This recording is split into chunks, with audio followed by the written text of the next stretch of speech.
This is your one and only 𝐈𝐸𝐻81 with your daily dose of video goodness, and in today's Cyberpunk 2077 video, we are taking a look at the Jinx build. Let's get to it. So this build, of course, is based off of Jinx, specifically the Arcane version of Jinx. And in Arcane, she mainly uses a pistol and her rather large machine gun, as well as a absolute ton of explosives. And that is exactly how this build plays. You have your pistol for close range interactions, and you have your large machine gun for everything else. And then when the large machine gun fails, we have explosives. We are also making use of the 𝐷𝐸𝐻, but we're doing things a little bit different from what you normally see. So instead of going for the infinite 𝐷𝐸𝐻, I went for the longest 𝐷𝐸𝐻 possible. So when you activate this thing, you get a full 21 seconds of 𝐷𝐸𝐻 time. Then it has a 54-second cooldown. I know it's a long cooldown, but I wanted this to kind of feel like the League of Legends version of Jinx's ultimate. So you pop this when all heck breaks loose and you need to take out a lot of enemies at one time. And because we make use of the sticky grenades for our explosive device, we can just run around and literally tag people with grenades, then the 𝐷𝐸𝐻 wears off and everyone goes boom. Do take note that this is a glass cannon build. You cannot take a ton of damage. You do have some defenses that we will talk about here in a bit, but you are not completely invincible. You are, however, an absolute killing machine. Let's talk about the stats and the perks. So I did something a little bit different with the perks this time. I only spec'd the core perks that you're going to need to make this work. I didn't just go all out like I normally do inside the trees. Of course, if you want to, and you're going to obviously have the points at some point to just completely fill out the trees and get every single little perk you want, do that if you hit that point. But the perks that we're going to look at here in this guide today are the perks that you're going to need in order to make the build work and work efficiently. Let's start off by taking a look at body. So we have 14 points in body, and we have those because we need body in order to use our light machine gun efficiently. For athletics, we have regeneration, epimorphosis, multitasker, marathoner, Wolverine, divided attention, and tenacious V. The perks chosen here give us a nice regen and allow us to do things like shoot while sprinting and vaulting, allow us to sprint without any stamina drain, and allow us to reload while sprinting. So a lot of nice quality of life stuff. From there, we'll take a look at Annihilation. So inside Annihilation, you can see we just have a nice little set of core perks here. We have Hail of Bullets, Pump It Louder, Dead Center, Blood Rush, Bulldozer, In Your Face, Massacre, Mongoose, and Momentum Shift. From there, moving on to reflexes, we have 20 points in reflexes, and that is needed in order to use the 𝐷𝐸𝐻. We also need that for our handguns, and inside handguns, we have Attritional Fire, OK Corral, High Noon, Steady Hand, Gunslinger, Desperado, A Fistful of Eurodollars, Westworld, Wild West, and Vanishing Point. I picked all of the perks that are going to increase damage, but don't rely on headshots. There's a few other perks that you can pick within this tree that are going to give you a large damage boost, but they're only going to give you that boost if you're landing headshots. This isn't really a build that specializes in headshots, so I really wasn't too worried about getting those. From there, we're moving on to the tech ability. We have 18 in tech ability because that's where the main additional damage for our grenades is coming from. It also allows us to do some crafting. So inside crafting, I have removed most of my perk points for crafting stuff. You're gonna wanna put points in this as you are leveling in order to craft grenades and a whole breadth of other things, but this character is maxed out and at a point where they don't need all of those anymore. So we already have our armor that we've crafted and our guns and everything else. Once you are at endgame, you can pretty much remove all of your points from crafting with the exception of Sapper, which gives us an additional 20% more grenade damage. I also left a point in Edgerunner Artisan so we can craft mods and other stuff. Moving over to Engineer, we have Bigger Booms, Draw the Line, Grenader, Grapnel, Play the Angles, and Can't Touch This. So there are two perks in Engineering that help improve our ability to use ricocheting bullets, and that is Draw the Line, which allows us to see bullet trajectory, and Play the Angles, which drastically increases our damage. It gives us a 50% bonus to to ricochet bullet damage, which is insanely helpful and ends up being a situation where you just want to shoot at the ground all the time. You do far more damage by shooting at the ground and ricocheting your bullet from the ground to your enemy than you will just shooting your enemy because of that 50% increased damage. And we don't have any perks that give us increased damage for headshots, so getting body shots is absolutely fine and allows us to do a ton of damage. From there, we have 16 points in cool, and that is because of Cold-Blooded.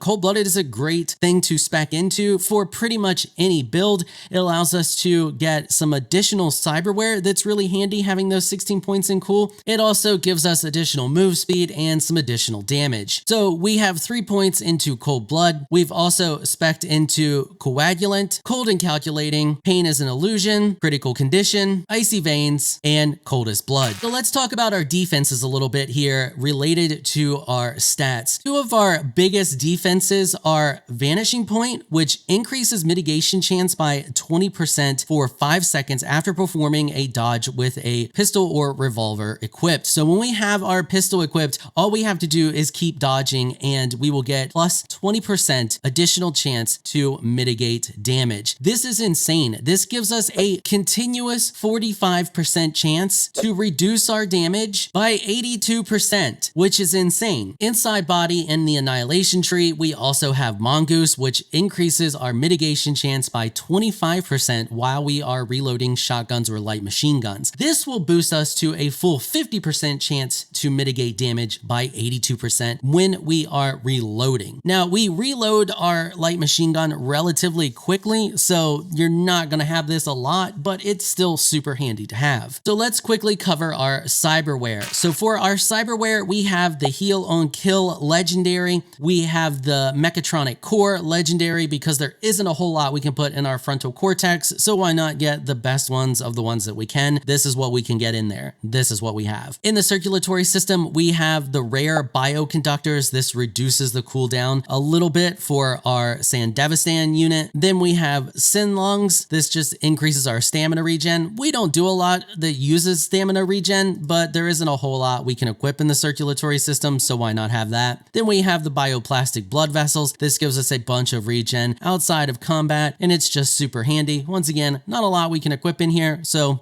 we just chose those. In the immune system, we have the detoxifier, which gives us an immunity to poison, super handy there. Then we have the pain editor, which reduces all incoming damage by 10%. This is super handy to have because we are so fragile. Moving on to the nervous system, we have the nano relays, which increases our Sandevistan by 2 seconds. And then we have the Neofiber. This gives us a larger boost to our mitigation chance and our mitigation strength. You get the legendary version of this by completing all of the missions for Regina Jones. There's 23 of them in total, but she's all early game stuff. So you just go through and complete all of her gigs and she will give you the legendary Neofiber. It'll just be at your apartment. You can just go to your apartment and pick it up. Moving on from there, we have the legendary subdermal armor. We have the grounding plating, which makes us immune to shock. And then we have the heat converter, which makes us immune to burn and actually gives us a damage increase when we are on fire. From there, our Sandevistan is the Militech Falcon Sandevistan MK5. This slows time by 30% for 21.9 seconds with a 60-second cooldown. However, that is reduced by 10% because of our bioconductors. When we are using it, it increases any damage dealt by 15%, and it also increases our crit chance by 20% and our crit damage by 20%. So this increases all of our damage, which means that it increases our grenade damage as well by 15%. Moving on to skeleton, we have the Synaptic Signal Optimizer rare version, which increases our health by 40%. And another important one here is the Bionic Joints, which reduces the recoil of our ranged weapons by 12%. From there, we have the legendary Ballistic Coprocessor, which gives us a 50% bonus to ricochet damage. So because of this and play the angles, we have 100% increased damage to ricochet bullets. Then in arms, I just have the projectile launcher system. This has been nerfed all to heck, but it's more explosions, so I just put it on there for funsies. But once again, you're never going to really use this because it shares the slot with your grenades, and you're going to do way more damage by using your grenades. And last but not least, we have the reinforced tendons because double jump. For armor, wear whatever you want, but what you want to look for is mods for your inner and outer chest pieces, which increase your mitigation strength. And that mod is the thick skin mod. If you can get all legendary versions of that, that's the best option you can go for, because each one of those is going to increase your mitigation strength, and you want that as high as possible because you have such a high chance most of the time to mitigate damage. So I tried to get a Jinx-ish look. It's kind of hard.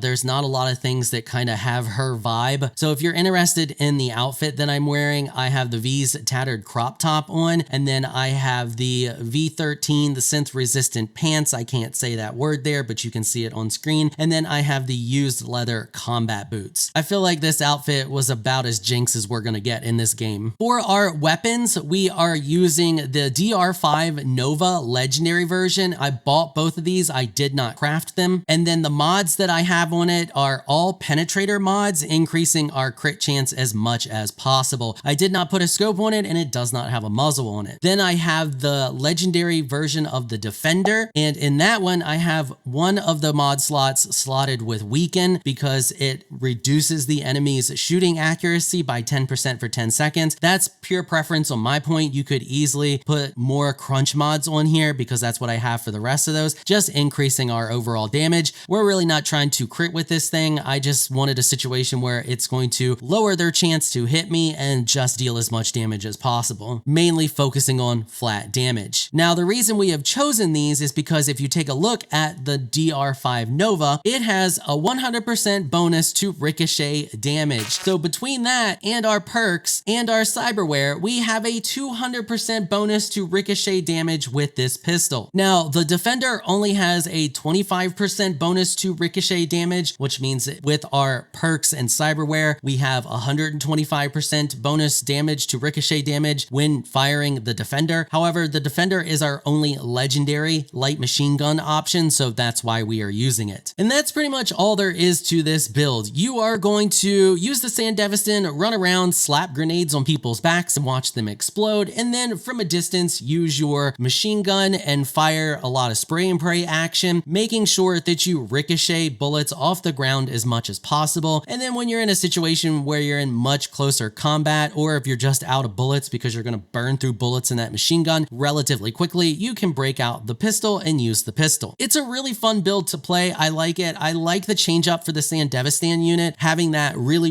long Sandevistan time is really handy, and you'll be surprised how many people you can attach grenades to in that time. All right, well, hopefully you found this video helpful and informational and you enjoyed the build. If you do, let me know down in the comments section, and make sure you hit that subscribe button and notification bell so you can be notified when I upload other videos. I want to give an absolute massive shout out and thank you to all of my channel supporters for helping to keep these videos sponsor free. You all are absolutely amazing people. If you would like to become an official channel supporter, check out the links in the description below. If you enjoyed this video, please leave a comment down below. Let me know what you thought. If you're shy, you don't like to comment, just hit that thumbs up button and share your support. Until next time, thanks for watching.